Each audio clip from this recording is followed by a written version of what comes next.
모시는 글.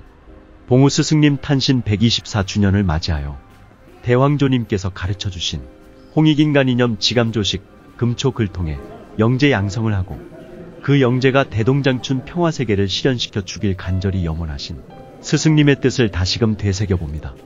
봉우 스승님이 가르쳐주신 연정원 조식호흡법이 젊은 세대와 미래의 주인공들에게 잘 전승되고 발전되기 위해서 실천적인 수련과 심층적인 실증 연구가 병행되어야 합니다. 특히 앞세대와 뒷세대 간의 진솔한 수련 경험담의 공유와 조식법의 공유 등에 대한 연구 성과, 교육 방식에 대한 건설적인 논의가 무엇보다 중요합니다. 오늘 연정원 학술토론회가 이러한 담론들의 작은 출발점이 되고 연정원 학회의 발족, 조식법의 국가 교육 프로그램화 시기가 앞당겨지길 바라봅니다. 또한 연정원 조식법 공부의 성공으로 봉우 스승님이 염원하신 만세대장부와 같은 영재들이 반드시 세상에 출현하길 기원합니다. 사단법인 한국단학회 연정원 성태용 원장 배상. 봉우 어르신 그 진양을 뵙고 또 막 목소리를 들으면서 정말 가슴이 뭉클했습니다. 우리 삶에서 굉장히 중요한 것이 저는 스승의 복이라고 생각합니다. 좋은 스승을 만나는 복, 좋은 스승을 만나지 못한다면 정말로 맹인이 길을 가는 그런 답답함이 있을 겁니다. 우리에게 길을 보여주시고 정말 이끌어주시는 스승을 만난다는 것, 그 이상의 복이 없겠지요. 저희들은 정말로 복되게도 봉우 권태웅이라는 걸출한 스승님을 만났습니다. 참으로 불교식으로 얘기하면 삼생의 복이라고 해야 될까요? 그런 복이 아닌가 하는 생각이 듭니다. 봉우 어르신을 정말 잘 추모하고 모시는 길은 그 어르신이 평생 힘써왔던 일, 그 뜻을 계승하고 그분이 펼쳐왔던 그 일을 더욱더 발전되게 하는 그 일이 아닌가 싶습니다. 생애를 보면은 그 어르신의 뜻을 우리가 짐작할 수가 있죠. 딱 두 가지로 압축이 됩니다. 민족과 공부입니다. 민족과 공부. 그리고 이 두 가지가 또 하나로 뭉쳐집니다. 저한테도 늘 말씀하셨죠. 공부 열심히 해라. 우리 민족의 빛나는 미래가 펼쳐집니다. 그때 활약을 해야지. 그 미래를 오게 하는데 주역이 되고 또 활약을 해야지. 그 공부를 하고 그래서 그 공부를 통해서 대왕조님 홍익인간 이념을 펼치는 주역으로 활동을 해라. 이것으로 막 그 어르신의 평생의 뜻이 아마 집약이 될 것 같습니다. 그렇다면 우리가 해야 될 일은 무엇일까요? 공부 열심히 하는 것. 공부라는 건 지금 그 우리 전통의 수련법인 단학수련, 말하는 수련을 얘기합니다. 그 공부 열심히 해서 우리 정말 영성을 개발하고 정신세계를 개발해서 그 힘으로 우리 민족의 빛나는 미래를 여는 주역이 되어야 된다. 그 어르신이 부촉이 이거 이외에 저는 없다고 생각합니다. 한국단학회 연정원, 제가 이 사장을 맡은 지가 2년째 되는군요. 바로 그 어르신의 뜻, 그 한 축을 바로 이어받는 단체라고 저는 생각하고 있습니다.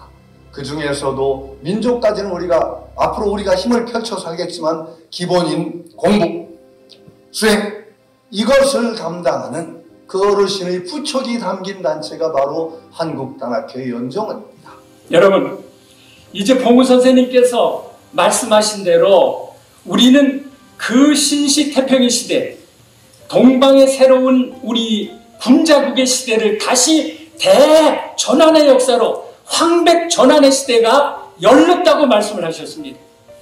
저한테 어느 날 저희는 대일각을 이룹니다. 총정일이면 대일각이어서 임전 99전이 되면 그때가 되면 황백전환 시대가 열려 백두산 민족이 세계를 이끄는 위대한 영웅시대가 열려 말씀하시더라고요.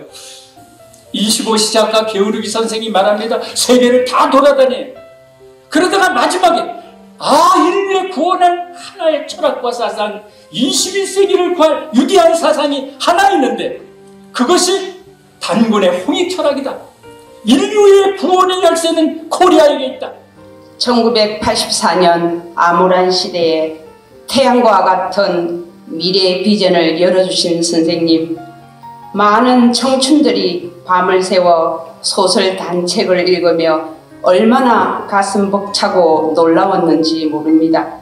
세상에나 정말 세계 최강의 경제대국이 된단 말이지? 그 설레임은 지금도 잊지 못합니다. 전 세계 젊은이들이 한글을 배우기 위해 물밀듯이 올 것이라는 말씀에 와, 이제 영어 공부는 안 해도 되나? 라고 그때의 자긍심에 그런 생각을 하기도 했습니다. 선생님의 말씀대로 시대는 놀랍도록 그렇게 변해가고 있습니다. 그래서 제가 개인적으로나마 봉우 선생님의 백삼적 문화론을 어떤 것인가 하고 이래저래 살펴보니 이거는 개인이 할 주제가 아니다. 주제 넘는 나의 생각이었다. 그렇게 하면서 백삼적 문화론 이거를 주창하신 봉우 선생님의 대의를 밝히기 위해서는 특히 대한민국 사람들, 한민족, 백산족이 백산족 문화가 무엇인가를 깊게 연구하고 학습하고 그리고 여러 방면에서 모두가 공부하고 여러 전문적인 측면에서 검증받고 확증받아야만이 이것이 백성 문화로 정착할 수 있다는 걸 알게 됐습니다. 이분은 일평생 무엇으로에 어떻게 변함없이 일심으로 초지일관하여 스스로의 사명감과 삶의 가치를 부여했을까? 이런 의문을 갖고 제가 부족하지만은 꿈에라도 뵙고 싶어서 기원도 많이 했습니다. 자, 오늘은 제가 호흡에 들어가기 전에 제가 오늘 받은 주제가 조식법입니다. 조식법과 내각인데 우리가 머리가 밝아지는 여러 방법 중에서 이제 조식법을 어떻게 좀 더 현대 과학적으로 밝혀보는가 하는 데 초점을 맞췄습니다. 그 무한히 가는 하나, 그 하나를 길러가는 방법이 뭐냐니까 우리 태초에 나왔을 때 숨 쉬는 거더라. 호흡이다. 그래서 이렇게 호흡이 중요했구나. 호흡은 생사지지라고 했습니다. 그래서 이 호흡이 뭐냐니까 호흡이 왔다 갔다 하면서 만들어지는 이 에너지 체계. 이 에너지 체계를 쭉 올라가서 브레인까지 가는 게 우리가 에너지를 공급하는 과학적인 몸이 아닐까. 신경과학적인 몸이 아닐까. 결국 에너지를 어떻게 공급하느냐. 인간의 몸도 배터리예요. 배터리가 있어야 되지 않습니까? 이 배터리를 갖다가 만드는 방법이 뭐냐. 우주의 기운을 훔치는 거죠. 어떻게 훔치느냐. 생사의 극을 땡겨오는 방법이지 않을까. 이렇게 이제 현대적으로 해석해 봤습니다. 그러니까 우리가 태어나서 제일 먼저 하는 게 우리가 생과 사회 사는 게 호흡입니다. 호흡.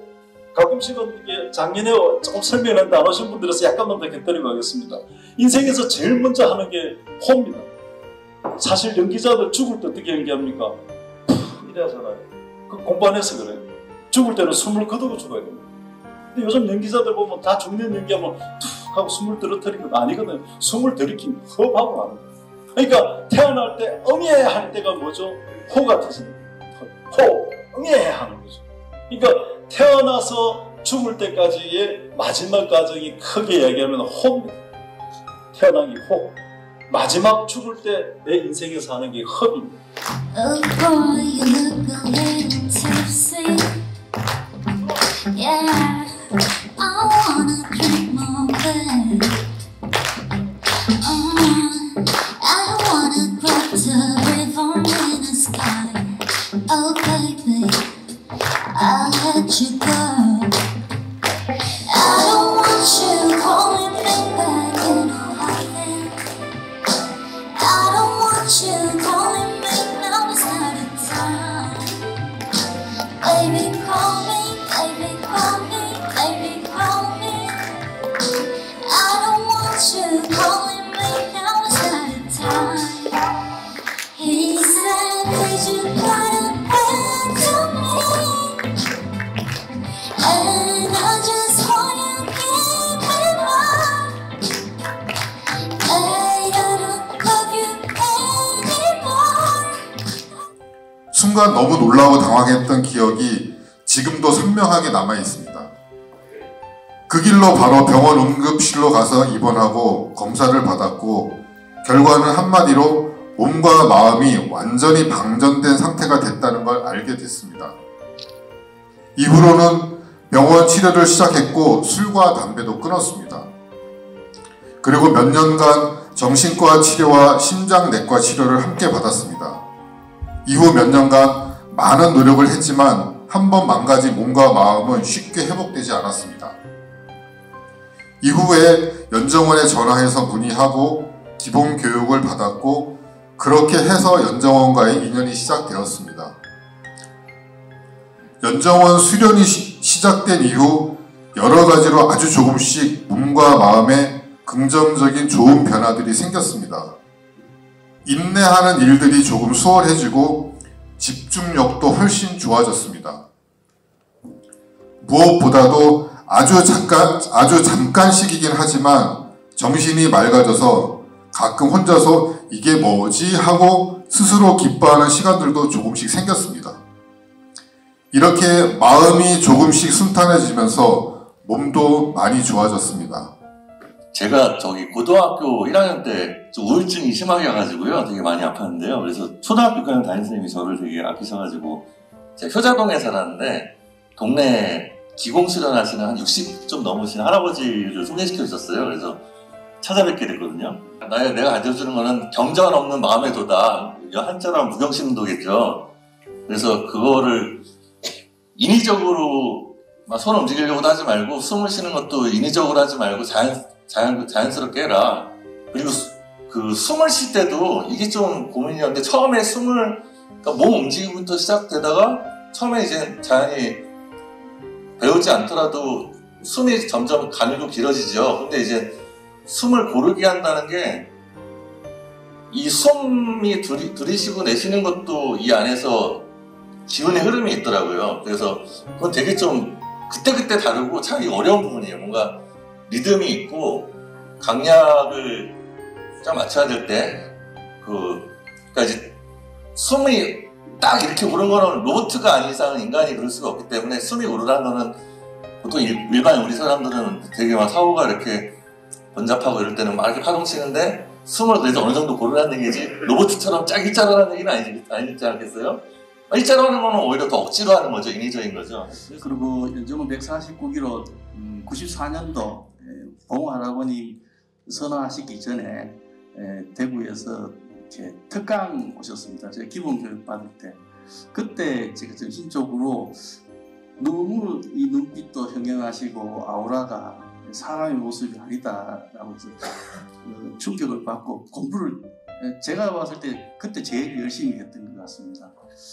그 기억이 오래 남아 있어서 연정원 끈을 못 놓고 계속 공부를 했었는데 울진으로 이제 96년도에 발령이나 혼자 했으니까 아무래도 신심이 떨어지고 뭐 이렇게 했습니다. 그때 이제 명명회라고 온라인에서 이렇게 일지를 쓰는 그 단체에 제가 일지를 계속 쓰면서 작심삼일을 매일 하니까 이 공부가 되더라고요. 그때 이제 재발심을 내서 아주 공부를 나름대로는 열심히 했었습니다. 그래서 울진에서 그 경산 상신리까지 가면은 애하고 갈 시간이 한 5시간 정도 걸립니다. 5시간 동안 저희가 한 1년 반 정도를 애를 데리고 다니면서 이 호흡에 대해 가지고 둘이서 시간이 뭐 다른 거 할 시간이 없으니까요. 계속 호흡 이야기만 하는 겁니다. 옛날에 아빠가 어떻게 했고 호흡을 하면 어떻게 좋아지고 이런 이야기를 왕복 10시간이죠. 이거를 1년 반 동안 이야기를 하니까 애가 이제 호흡에 푹 젖는 겁니다. 아마 집에서 시켰으면 안 했을 겁니다. 그런 비하인드 스토리가 있고요. 호흡을 시작을 했습니다. 이게 보면은 뭐 토명맹이가 뭐 뛰어서기도 안 되고 호흡도 틀리고 뭐 그렇습니다. 그래서 제가 여기다 이렇게 이야기도 해주고 그렇게 했는데 이제 보면 이제 요때 30분 정도인데 단전방이 이제 만들어진다는 이야기들도 이렇게 나오고요. 호흡이 잘 돼가 집중이 잘 되더라 그런 이야기들도 나오고. 고양이의 소량기 정리. 계룡산까지 멀어서 힘들었지만 집중이 잘 돼서 아빠가 호흡학교 가자고 할 때 좋았습니다. 98년도에 이제 제가 이제 그 가야산에 가고 한 달 동안 집중 수련을 했는데, 그때 집중 수련을 하다가 이제 경험한 게 있어가지고, 이걸 뭐 선생님 안 계시니까 물어볼 데가 없는 거예요. 그래서 이게 도대체 내가 경험한 게 뭐냐? 뭐 한 번 이렇게 지나가는 체험 같으면 뭐 현상적으로 그럴 수도 있겠다는데, 그게 계속 유지가 되니까 이게 뭐지 해갖고서 이제 계속 궁금해하다가 우연히 이 테드 동영상, 테드 동영상을 이제 보게 됐습니다. 그래서 지금 봤던 그 동영상인데, 이걸 통해서 이게 제가 경험했던 게 바로 이거였구나 하는 거를 이제 그래서 이제 제가 말씀드린 게 이게 그럼 도대체 선생님 가르침하고 무슨 관계가 있나, 그게 이제 관심이 있어갖고 이제 제가 쭉 책을 찾다 보니까 아까도 이 책을 안 박사님이 말씀하셨는데 백두산족의 고함, 이 책에 거의 모든 대답이 다 있었습니다. 그거 했는데 여러 가지 재밌는 일이 많았어요. 그랬는데 이분이 딴 거는 다 가르쳐주는데 딱 하나를 안 가르쳐주는 거예요. 저하고 엄청 친하거든요, 박병 박사. 근데 오늘 오기 전에 제가 통화하고 왔는데 하나를 안 가르쳐줘요. 뭘 안 가르쳐주냐? 참신법을 안 가르쳐줘요.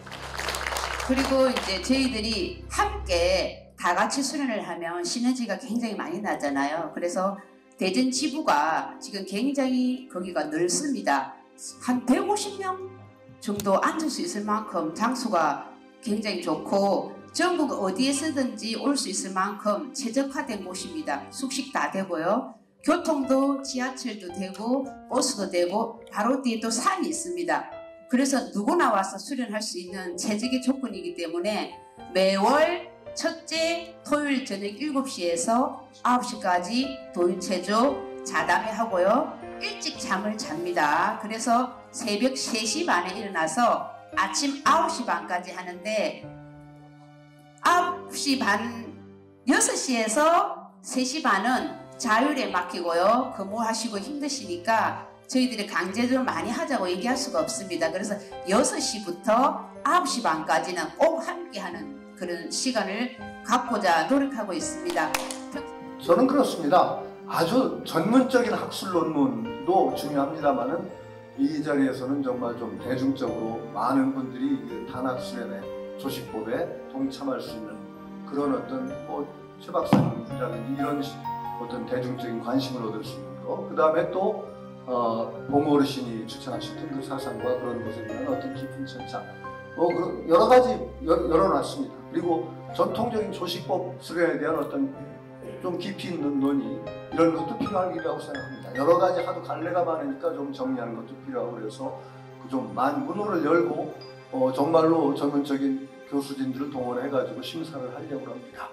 그래서 좋은 논문이 정말 앞으로 단학 연정원의 행로와 관계된 좋은 논문들이 발표가 된다면은 이것이 단학회 연정원의 어떤 행보에도 큰 도움이 되리라고 저는 예상하고 있습니다. 기대를 합니다. 오늘 이 연정학교 자리를 만들어주신 우리 회장님과 모든 분들에 대해서 우선 감사한 말씀을 드리고요. 제가 꼭 드리고 싶은 것은, 제가 좀 고민이 있는데 좀 고민을 좀 말하는 좀 자리가 되었으면 좋겠고요. 제가 1985년도에 소설단을 읽고서 인류의 최초의 문명을 한민족이 열었고, 서울대 황동문 교수가 몰입이라는 책을 발간해갖고 100만 부 이상이 나갔습니다. 아시는 분들은 아실 거고요. 그래서 고도의 몰입이 잘 되면 머리가 좋아져서 학업에서 놀라운 성과를 낼 수 있다는 것이 그 책의 핵심입니다. 그러면 그 막힌 걸 뚫어내는 것을 호흡 수련을 통해서 가라라고 선생님이 던지셨고, 저는 그것이 연정원에 달려있다. 이제부터 연정원이 제 역할을 해야 된다. 아까 한 분도 말씀하셨는데. 그럼 어떻게 해야 됩니까? 저희는 가진 여력 안에서 기본을 할 겁니다. 기본을 조금씩 예언을 넓혀 나갈 겁니다. 그런 걸음이 적어도 몇 년간은 계속되리라는 것을 이해해 주시고 참을성 있게 지켜봐 주시기 부탁드립니다. 그리고 그것이 삿된 걸음이 아니고 저것이 그래도 우리 조식법이라는 그런 것의 저변을 넓히고 보호 어르신의 뜻을 계승하는데 엉뚱한 길은 아니라고 판단되시면은 좀 더 힘을 보태주시기를 조심스럽게 부탁드립니다. 우리들이 목표로 할 그 가장 큰 일이라고 저는 생각하고 차분히 그 길을 걸어 나가도록 하겠습니다. 여러분들의 좀 관심과 격려 그리고 또 채찍 다 함께 주시기를 부탁드리면서 사실은 오늘 토론의 자리 마무리해야 될 것 같습니다. 긴 시간 감사합니다.